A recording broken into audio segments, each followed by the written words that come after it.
Welcome back to Boys and Ghouls Film Review, folks. I'm your host, Sarah Stephenson. This is my co-host, Mike Stephenson. Hi, guys. So tonight we are reviewing a dark fantasy called Nightbreed. A dark fantasy horror. Yes, and it was released in 1990.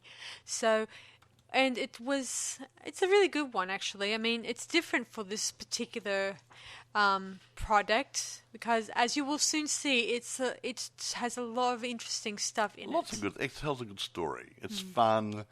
It's dark enough to be interesting. It's light enough to be funny in some bits. You know, It's got a mixture. It's not funny like a dark comedy, but it's light enough to be a little bit funny and also dark enough to be serious. Yeah, and aside from that, it also has a lot of special prosthetic makeup effects that make it even more, creative and really outgoing. Unlike other modern movies where they keep using CGI, this one used matte paintings on surfaces. Did a bit of matte painting, yeah. And let me see, they also used the makeup, and it's a great deal of makeup, like many layers when you think about this movie. If you look at the makeup and watch the movie, you'll see what I'm talking about.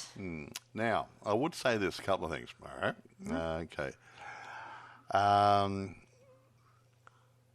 I'll go for a few. I'll say who made it first, then I'll come back to this bit. Okay, this was written and directed by Clive Barker. Based on Cabal, a book written by Clive Barker. Yeah. Produced by Gabriella Martinelli, John Turtle, and Joe Roth. Now, I wonder if Joe Roth related to what's name, Eli. Now, the interesting thing about Clive Barker is he wrote and directed the first in the series of Hellraiser movie, or first Hellraiser movie, and he has many fingers in every pie, if you will. As I've often talked about, several different directors who do not just the odd, I'll direct while you do the rest type job. Because in this one, he likes to write, he draws, he likes to paint, and he also does his own comic book series. And he makes a mean cup of coffee. And he's all over the place when it comes to stuff. And he did, aside from Hellraiser, he also wrote the story for Candyman that has, Tony Todd. I don't think he directed that, the first one, because I think it was set aside to another director, obviously. You're going to find that a mixture of his books have been turned into movies and TV series, and including the Nightbreed became also a TV series too.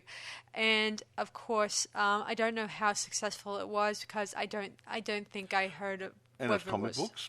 I think. Anyway, what I'm going to say is, now, it didn't do really, really great at the box office, but it became a cult film over time, and I think it's actually picked up money on the home market as well. Now, here's something. Clive Barker was disappointed with the final cut that was approved by the studio. That back in 1990, obviously. He always longed for the recovery of the reel so the film might be re-edited. Now, in 2014, the original film elements for the cut material were reobtained and were edited into a director's cut. Now, I don't have the director's cut. I have the original cut. Actually, this is the director's cut it? we have. I mean, Sure? I actually found out there was they rechanged the scene, So and in the last scene, they did several different endings, and one of the endings was a different director's cut. Oh, okay. So it is that. I normally put DC on these, so I know it's director's cut. Okay. But it still had maintained the full story, obviously. That's good. No, I'll put DC on my record, so I know it's a director's cut. Anyway, going through this. Okay. Surprise, eh? Now, a couple of actors and stuff. We'll do. I won't go through everybody because there's quite a lot of people involved with it. Let's stick to the main ones, the ones we get to see the spotlight on through the entire movie. Craig Sheffer, Sheffer, plays Aaron Boone, and later Cabal, the man who was turned into a Nightbreed. And Bobby plays Laurie Winston, his girlfriend, who goes after him and is not afraid of the underworld. Well, I'm not talking about criminals either. David Cronenberg plays Dr. Philip Decker. Yeah, interesting thing is, guys, that David is he's also an aspired filmmaker, and he's made a lot of movies, including body gore, according to him. So moving on. Yeah, David Cronenberg plays a psychotherapist who doubles as a masked serial killer. Called the Button Eyes. But whatever. Looks like too bad. No. Charles Hayde plays Captain Eigerman, a police captain that allies with Decker. Because you'll see what happens later on. I won't go through anybody else here. Really, there's a few guys here, and yeah. However, there's lots of people in there, and lots of nice monsters, and it's sort of like a little bit like the fact the monsters are the good guys, while the villains in this are the humans. Yeah, they're actually the real monsters are the human beings. See, the monsters in this one here, they are living in seclusion in the under a cemetery, in out of the way place, to keep away from human beings who are more than likely trying to kill them. So they just keeping a low profile, keeping to themselves, not doing any harm, and there's a couple of nutcases out there who think we must rid our world of these monsters. And in the end, the real monsters were the people chasing the monsters. Interesting, hey? Yeah, it is an interesting thing. Okay, I can't think of anything else I want to talk about at the moment. Oh, yeah, box office. Yeah, this will be an interesting part. Like I said, budget was 11 mil. The initial box office was about 16 mil. So didn't do great. Didn't take a bath either. But I think it picked it up on later on. At later night showings and different things, and going to syndication and selling tapes and DVDs and now Blu-ray. It managed to rake in a lot more money later on. Yeah. So over time, it's probably made quite a good load of money. And seeing as it's a Barker project, a film project, people no doubt who are fans of the books and his movies like Hellraiser will definitely go ahead and actually buy the book or buy the movie and actually go ahead and watch it. And add it to their collection. Okay, do you want to tell the story of my child while I have a sleep? No. Certainly. So the story begins where this Aaron is dreaming this weird dream he had for a long time, and it's mostly this underworld, dark world that he calls Mid, and of course he's being seen to by a psychiatrist guy named Dr. Phil Decker, who is harboring a lot of secrets of his own. Yeah, he's trying to make out that trying to convince Aaron that he is delusional and possibly a killer. Yeah, he even shoves all these photos of some past kills from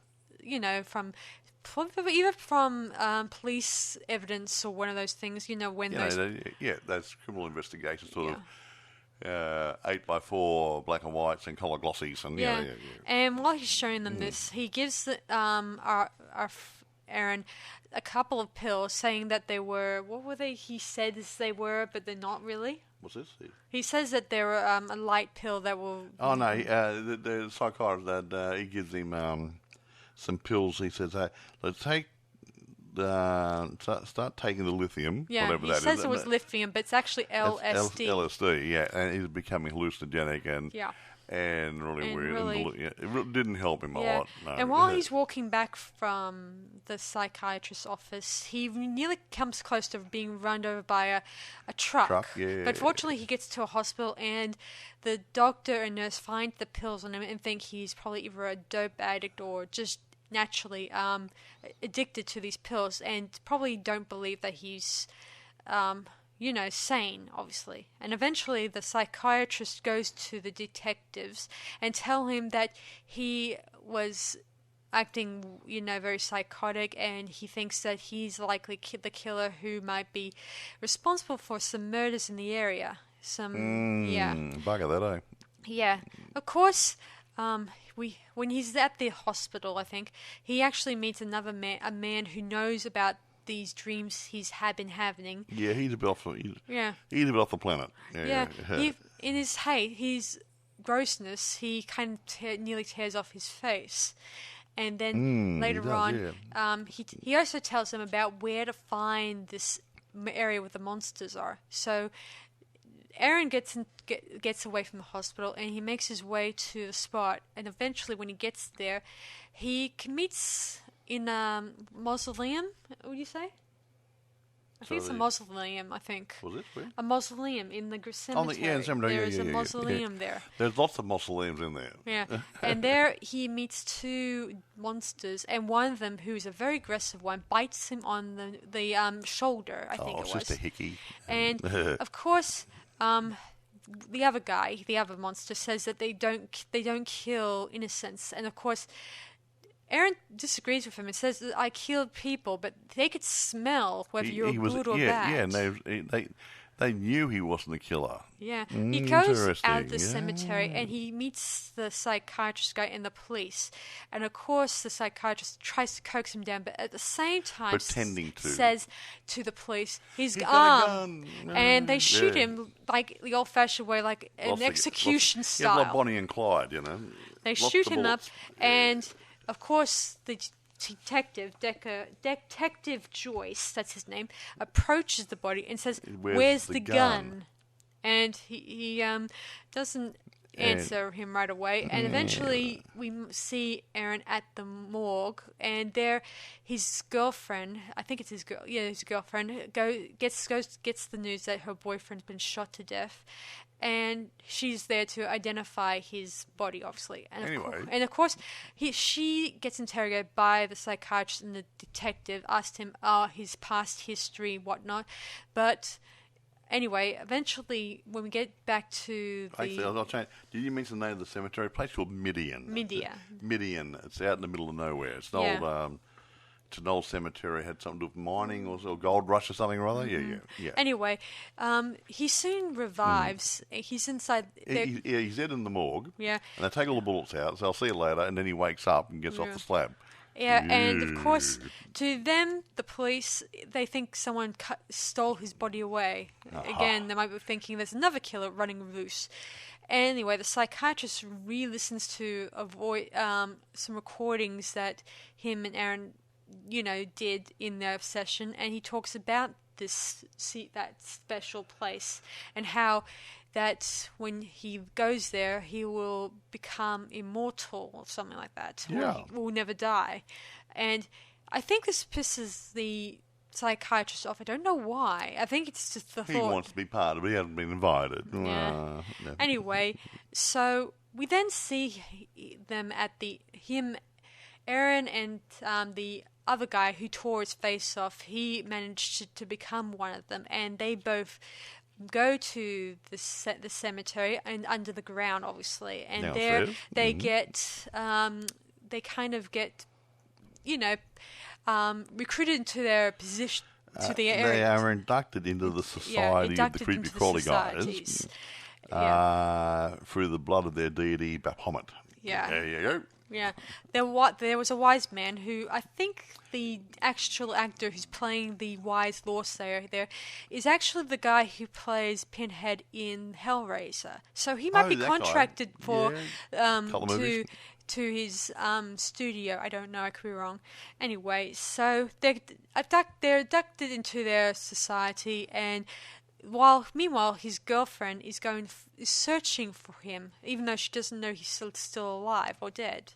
Anyway, so she kind of goes to the cemetery along with another girl. She meets at a bar. She wants a bit of closure. Yeah.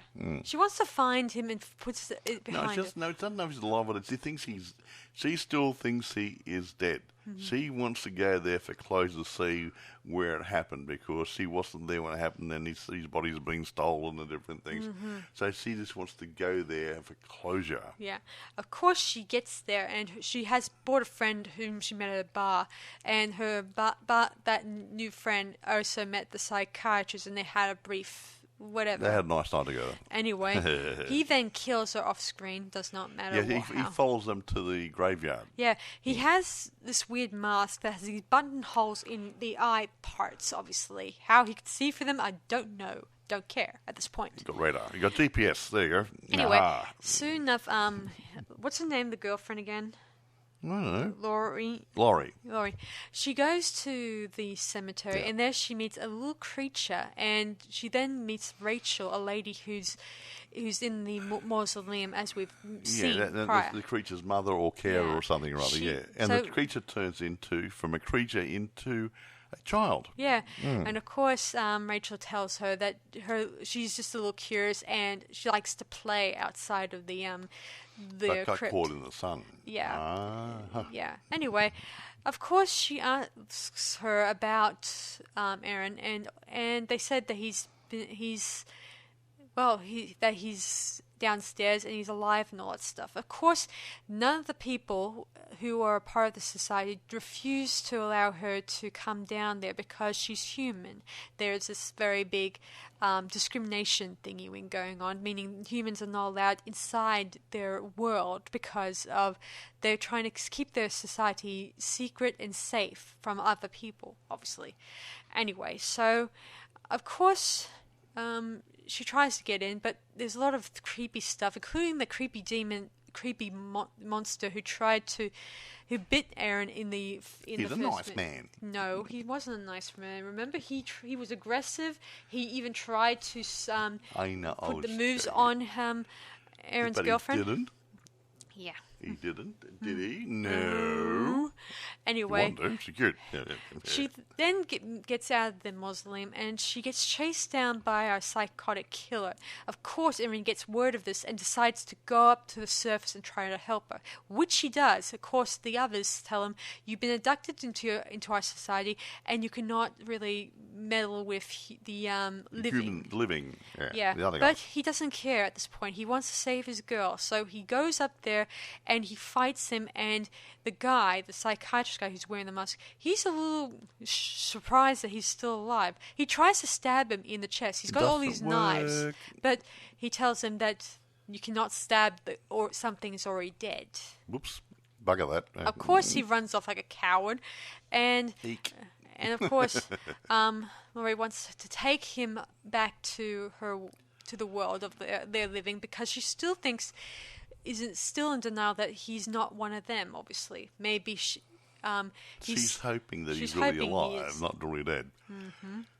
Yeah, well, anyway, so the psychiatrist guy, Dr. Phil, goes to the local police station along with Detective Joyce, and he tells them about how that Aaron's still alive. Oh, no, he doesn't say that. He says that there's some creatures living in the cemetery that are a big threat to their world. Yes, exactly. I think this stupid doctor, I think he's just laying the groundwork so he can still kill he wants to kill the Nightbreed people.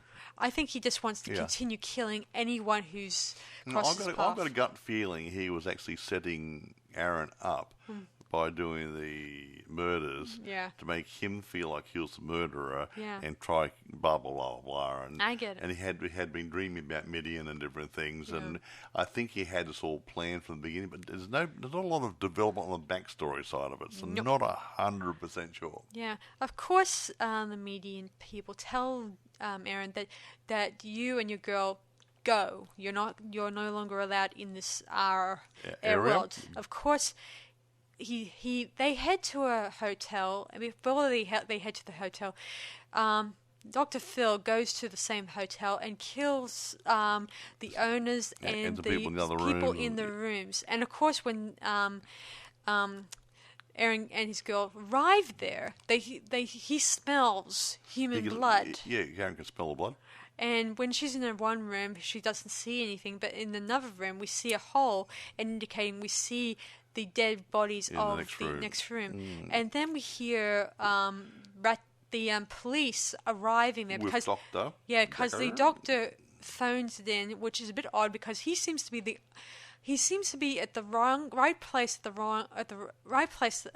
he's in the right place, but at the wrong time, and all the times he keeps on being one step ahead of the police, which is odd, don't you think? It's all set up. Yes. Anyway, so Aaron he stays behind while Laurie escapes, obviously, and of course, and Aaron gets arrested. Yes. For the murders that Decker actually committed. He gets beaten by the horrible bigot police officer chief, and his men also give him a bit of a whack and send him into a cell with the express hope of seeing his cannibalistic ways to an end. They're trying to make him a cannibal, but anyway, while this is happening, Decker talks to this police sergeant or whatever he is and convince him to storm Midian. While this is happening, Aaron gets checked over by the police doctor, I think, and he finds that he has no pulse, no heartbeat of any kind. Heartbeat, why do you skip when my baby Anyway, that's when, during a press conference with the police chief, this is where the doctor comes in and whispers in his ear and says, Aaron has no heartbeat and he's not alive. So you let him by. So he goes to the Dr. Phil and tells Detective Joyce that Aaron has no heartbeat and therefore he is not living. He's not alive. He's not of this world. Then Dr. Phil reveals about this cemetery having possible creatures or a cult, in there. And of course, this is where Detective Joyce decides to go and investigate it on his own. So he goes there with a couple of police officers, and there they kind of get one of the. Joyce is the good guy. He's not a bigot. He's not racist. He's just a guy doing a job, and he's checking things out. But these other local deputies, police guys, whatever, they're gung-ho country guys. Anyway, they go to the cemetery, and there they run into one of the individuals, and he kind of fries into the sunlight, while all the time they're watching him he's catching on fire in a sense. And soon enough, his body crumbles to dust, and they're all wondering what the F they just saw it, obviously. And I'm going home now. They then go back and they figured that these people are not people; these are demons. And this is where Dr. Phil says we should definitely go there and destroy every single creature on there. So he and the police officer, they arrange a lynch mob with full policemen and locals and stuff like that. And as they normally do. Yeah. While this is happening, two deputy officers are taunting dear old Aaron, telling them that they're going to destroy the cemetery and everyone who comes in their path inside there, obviously. And this is where Laurie goes to the demons before they start lynching on their little community, and arranges a rescue mission for Aaron, obviously, which they do. And of course, we get a moment where Laurie's looking at him and sees his real face, because he's got these markings on his face, like tattoos, carved into his face. When he gets angry or something happens, he gets a bit of a demon look about him. She was scared the first time she saw it at the hotel. His eyes glow a greenish glow. A bit like an angel. Creepy way. And they have a moment where she starts realizing she's no longer afraid of him, because she knows he's not the real monster to be feared when you think about it. Anyway, they then make their way back to the cemetery to evacuate what remains of their demon monster colony, obviously. Yes. That's how I call it, monster colony. He goes there, he acts like a hero trying to save everybody. He says, take the children out of the area here so that keep them safe and everything. He's doing all the good things that you'd like a normal person would do. The rest of the time, the lynch mob guys, they treat it like a hunting expedition. Just kill them, who cares? Shoot first, ask questions later. That sort of course, as they're they're bombing the place. There's these guys running through in and out of the tunnels, shooting anything that looks remotely, even though none of them even think about that these were people once upon a time. They just got bitten and now they're transformed. Whatever. But Aaron convinces them all to fight. He also kills Detective Joyce, beforehand, before they head into the tunnels, and he then takes up the musk and starts hunting Aaron's girlfriend, obviously. Yeah, he's not a very nice man. The police chief also brings a priest along. I don't know why. No, I don't know why he did. Just maybe I don't know. It seemed like a good idea at the time. Yeah, I think he wanted to come along. From a religious perspective, because he goes there and he says that this place is not evil. I mean, the police chief doesn't really care. Like as I said, he's a bigot, a person who does not. He judges people by their appearance more than anything else, which is plain old annoying when I think about it. Anyway, so the fight starts occurring, and of course, Aaron tells them that they cannot just sit there and wait for death to kill them all off. So he tells them to remove the children and anyone that cannot fight out of there, while the remaining ones sit back and fight the demons. Stay back and fight. Stay back and fight them off. Of course, some of them do really well. Others they have to adapt to weapons, because some of them may these monsters work.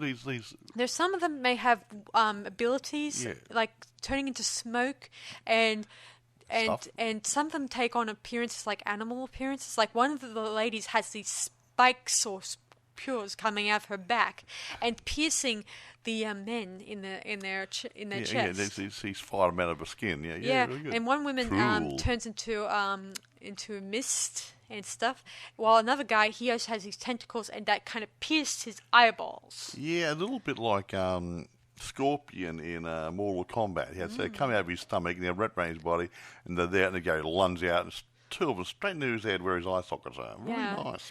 And we don't know what the other guy, he was but other things. They had other things. Yeah, all the creepy crawly stuff he get. Yeah. Anyway, eventually Aaron was able to fight them off, and of course the let me see, he does fight the Dr. Philip, and he manages to kill him, obviously.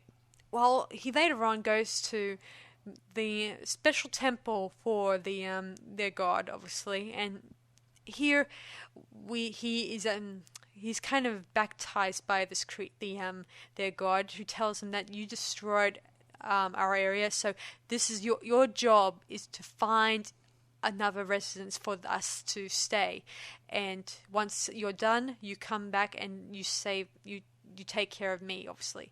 I think that he even gives him powers. It says in the book that he offers him special abilities, because I think unlike other people who met this creature, no one came back from their encounter with their god, because it's like Moses, if you will, who is the only person who actually seen God face to face. And get on with it. Anyway, he's sort of set this challenge, and he's given a new name. Isn't that right? Yes, called Cabal. Yes, Cabal. Anyway, so soon enough, everything settles down, and of course, both the remaining monsters, they tried to escape, and the place crumbles to dust. I should have mentioned there was even a cave where it showed some wall paintings, like caveman drawings. Yeah, it had icons on the wall, and it indicated that Aaron's coming to their group was foretold, and they're actually waiting for it, and he was to be a bit like a messiah. Yes, exactly. Yeah. As I said. Yeah. Anyway, they then eventually escape the crashing cemetery. The rest of the humans, who they got killed or they escaped, I don't know. And I should mention the priest that accompanied the policeman and all that. He gets badly scarred by their god, and eventually he meets up with the policeman later on, and the policeman wants to continue killing these Nightbreed monsters. Of course, the priest wants to end their lives, obviously, but he decides to put an end to this bigoted police officer for everyone's reasons. And he then walks off, and we don't know what becomes of him. Then later on, Aaron is he approaches his girlfriend and tells her that he has a destiny to fulfill. He has to help his new monster brethren to get them a new home and stuff. And of course she says she wants to go with him. Of course she doesn't belong to them because she's still human. But then she kind of stabs herself, and he then attempts to bite her on the shoulder and transferring her back to life.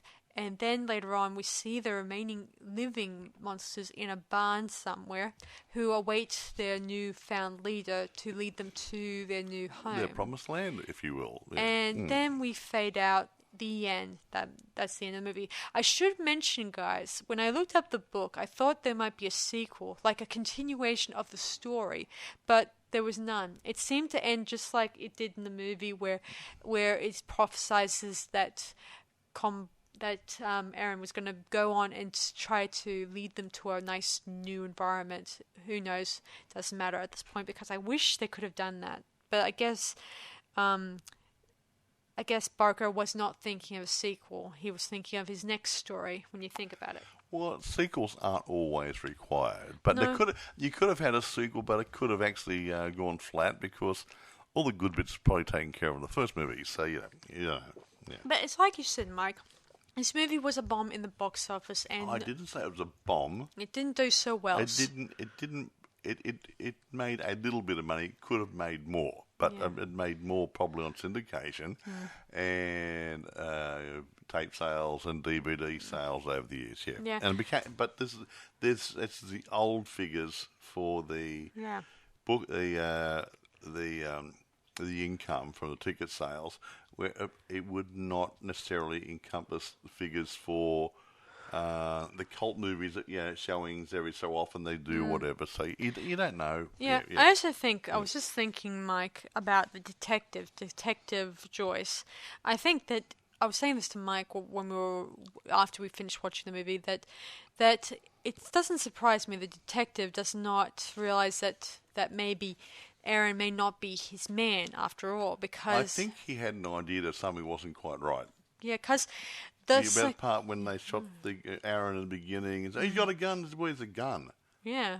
Shouldn't they check his pockets? Check his inside pockets. He wasn't holding a gun. There wasn't a gun on the ground. There wasn't a gun in his pocket. So I think he had a few doubts at that point in time, but he had no proofs. No. Yeah, and then there's the fact that the therapist, he continues to tell the authorities where Aaron was, before they knew about it. Do you think that's a bit odd? Because it sounds very incriminating when you think about it. Because while it's no doubt a psychiatrist would not, well, even so, psychiatrists know things, but how would he know that they would stay at that hotel? There might have a few more hotels in the area. I don't know. I could be wrong.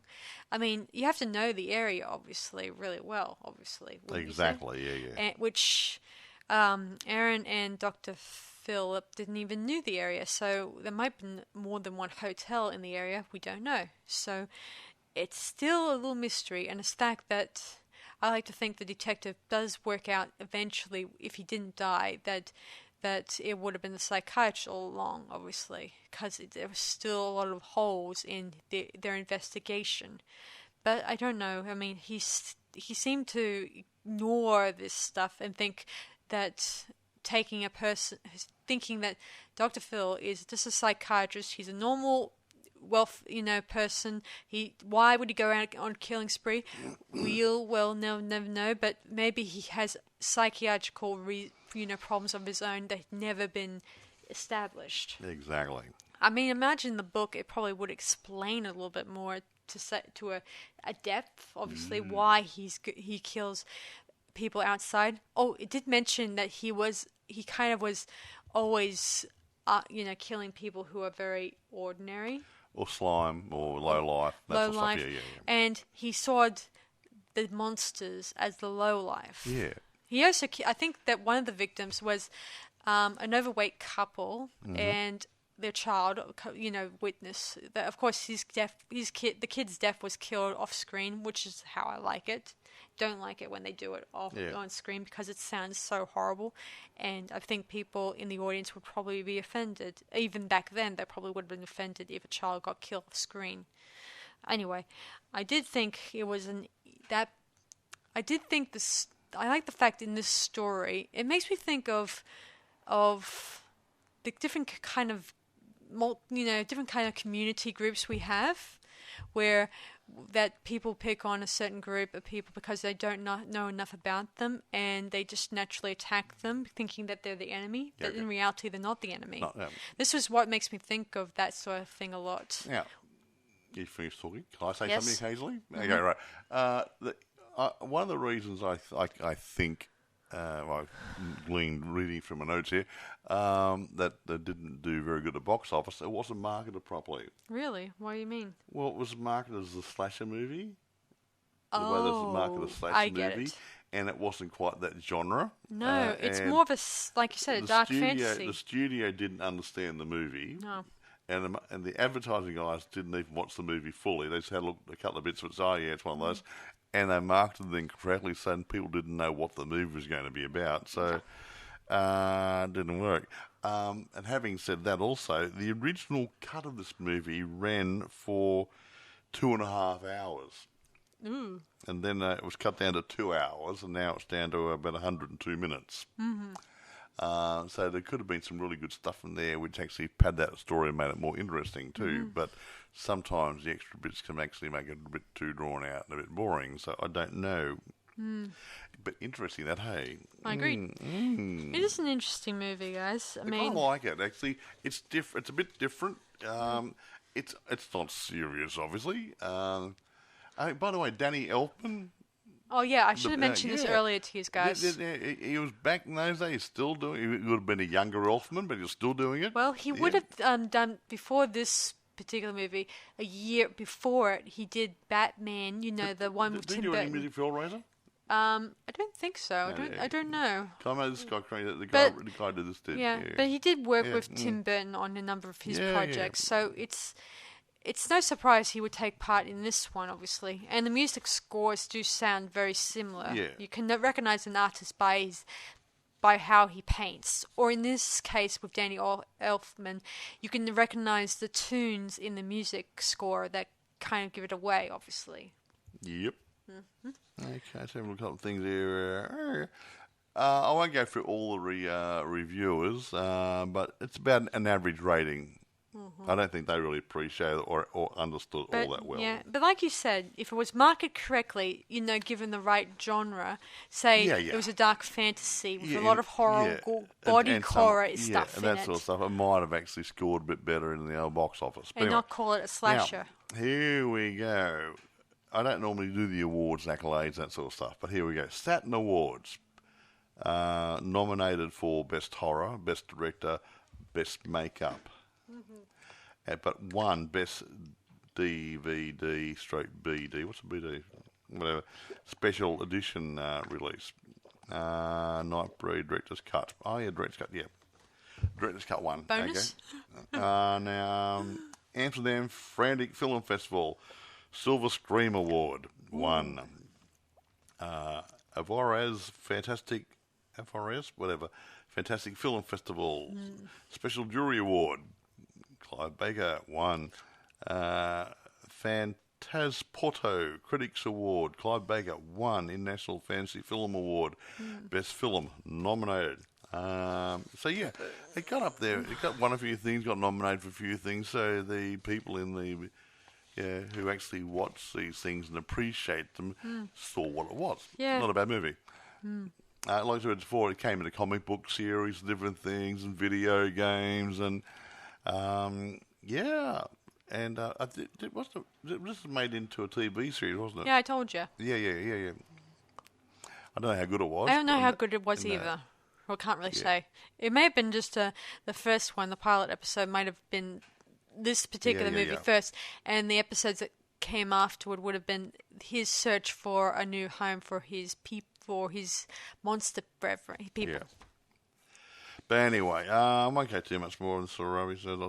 But who knows what happened in that one? It may have just had one season pop out, or 2 seasons. Who knows who's doing the cutting and who's doing the editing. And it just didn't gain enough audience interest. Which often happens in some movies and TV series.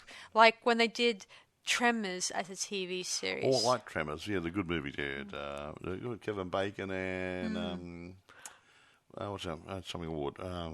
Mental Block. So what's Ward's name? What? Mr. Ward.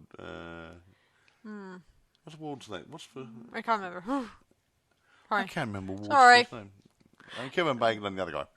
Yeah. Anyway, the point is the fact that that squeezed 2 seasons and it just. That was the end of it. Yeah, they probably... See, I don't know if Clive Barker had anything to do with the TV series. Yeah, he did. Did he? He had a finger in it. But unfortunately, I don't think anyone remembers it. But maybe the production company, the studio, TV studio, whatever, had too much of a say in it. Yeah, maybe. Oh, we will do it this way. Okay. Yeah, who cast whom in whom role. And the story. Oh, it's too gory, or it's too same, or it's too so-and-so, blah, blah, blah. And they probably destroyed it on the way through. Yeah, it was probably not as popular as Buffy the Vampire Slayer or Angel or any of the other TV series that made a bit of a boom in the TV market. I mean, you're going to find a lot of, even some TV series that took place around that time, either kind of disappeared off the planet because they were not as popular. Anyway, where do you get it? eBay, it's for sale. Amazon, you can rent it or buy it. So obviously, other streaming sites may have it. Other places where you purchase a copy thereof may have it as well as. You can get Blu-ray copies. But watch out when you go shopping for it. Being an old one, there would be VHS out there maybe. And don't buy the comic book accidentally. By the way, guys, I have been wondering, when he did this, the psychiatrist guy, he was making Aaron his scapegoat and saying that he did die and all that stuff. Well, what makes him think that this will put an end to his killing spree? The psychiatrist was killed, and then the priest guy bring him back to life at the end of the movie. Well, it never showed in this movie, did it? No, but no, not in this movie. Yeah, no, but in the storyline. I mean, as I said, this ending here was got different endings, but I think the naughty priest guy had been turned into part demon was going to go fighting the demons and kill them. And he was in the storyline, not the copy we watched. That the naughty psychiatrist was brought back to life by this guy, and they were going to fight the demons together, and that's how they probably would have shown up in the TV show. Mostly. Probably. Anyway, so my point is, that even after he kills Aaron, and then he says that's the end of that killer and all that stuff, and puts that behind him, what makes him think that will go out and try to do it again? We then get a copycat killer, the usual stuff you see on the news so often. Of course, that would be a bit. I would like to think the detective would have worked out if it wasn't Aaron who did the killings, it would have been possibly the psychiatrist, because the old expression, whatever you say to a patient and if you do it to another one, there's a chance that it will be traced back to him. Yeah, possibly. Because he is, I like to think he works close with the police, and he could tamper with evidence. And he could even put them in the wrong place. Possibly. I mean, I did think it was weird every time he so much as appeared at a certain spot that he goes ahead and informs the police instead of the police doing it on their own. Well, the psychiatrist guy was manipulating everybody. Yeah. So anyway, irrespective. Do you want to vote on it, my dear? Yeah, we'll vote on it now, guys. So I think this one, I give it rated about 9.5 out of 10, in my opinion. What? Nothing. Ooh, yeah, I might do it about 9.5 too. But I mean, be close to a 10. No, 9.5's good. Yeah, I mean, I like this. It's really good. I like the storyline. It came together really good, and it flows nicely. And I like the special effects gore, like the prosthetics. I mean, you don't see that much prosthetics anymore because people keep thinking we need to use CGI more, but CGI can only take you so far, and sometimes even creative gore can be just as good, obviously. Anyway, in my opinion, they did it very nicely. So that's roughly it, Nightbreed. So you guys know where to find it, and obviously, and it's a good look. Okay, it's it's good. It's not. I wouldn't say it's bloodthirsty. There is action scenes where they're fighting and stuff, but it's not blood and guts and gore all over the place. And I wouldn't call it a slasher, like the stupid critic said. Yeah, they thought it was. Yeah, they tried to market it as a slasher. It's not a slasher. Yeah. It's just a dark fantasy horror thing. Yeah. Yeah, you just. I've never seen the original trailer for this, but I imagine they probably cut to the bits where the psychiatrist guy in his face mask, and they assume this isn't just another slasher with a mask fetish. Well, we do, but there wasn't. That's where the problem is. So it wasn't marketed properly, so that sort of let everyone down. So. Yeah, that's another thing about the mask thing. Even though every time he did a kill, we don't see if it's Aaron or the psychiatrist guy. But of course, to the audience, it is the psychiatrist because he was always wearing a suit when he was doing the kills. Yeah, he straight out of the office, put his mask on, kill somebody, take the mask off, put it in a car, go home. Yeah. There you go. Feed the cat. Yeah. And while Aaron, he worked before he joined the Nightbreed, he was working as a construction worker. That's right. Your building site. Meaning he wouldn't wear such outfits because he need to wear stuff that's, the working guy type stuff. Yes, steel cap shoes, pair of jeans, overalls. Yeah. And when he's not wearing such things, he would not wear a suit because why would he wear a suit when he could not even probably afford a suit? The suit that the psychiatrist guy must cost like I don't know, like $200 or $300 or $400, depending on where you shop. Depending how much he charges his patients. Mm-hmm. And considering he could be one of those expensive types of psychiatrists. Expensive psychiatrists. Yeah. And psychiatrists do cost a lot. Do you want to kill this now? Yes, indeedy, Bob. So that's Nightbreed. So it's up to you guys to actually check it out and lay out your thoughts on it. I should mention it's on YouTube. There's a similar movie we watched when we watched it last night was on YouTube, so you can actually check it out. The Nightbreed. This one. You said it's a similar movie? Yes, it's a similar. Including has the same ending. Oh, okay. Anyway. You mean the same ending you watched it? Yeah. So you can actually check it out on YouTube, and of course you can actually check it out other places. Like I don't know if it's on Shudder, but maybe give it a try. I mean, have a look around. Your usual guys. Even some of these streaming sites, they probably have Amazon got it for rent anyway. Yeah. Even some streaming sites, they probably would have it out there. They won't deny an old film, obviously. If it's a good old film that's making money, the streaming sites will keep it on. If it goes a bit cold, they'll take it off. Yeah. Okay. Knowing them. Well, they got to make money, Yeah. Mm-hmm. I don't even go to those things anyway. So anyway, that's about it from us, guys.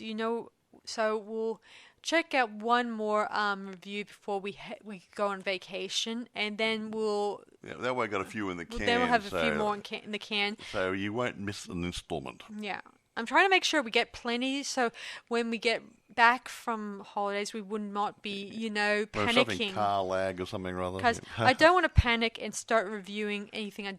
It's the same night we get back home. Yeah. But we're not. We're a couple of weeks ahead on that. So when we get back, we've got to back up. Yeah. 3 or 4 up our sleeves. So I've scheduled quite a few, and I made sure to schedule them on my social media accounts so that whenever I'm not, at my desk, you'll have a copy right there for you guys to look at. Whoopee. So that's it from us, guys. So we'll see you guys next time on our Boys and Ghouls Film Review Podcast. So this is Sarah Stephenson. And Marl. Saying see you guys around on Boys and Ghouls Film Review. Bye for now and have a good week. Bye, guys.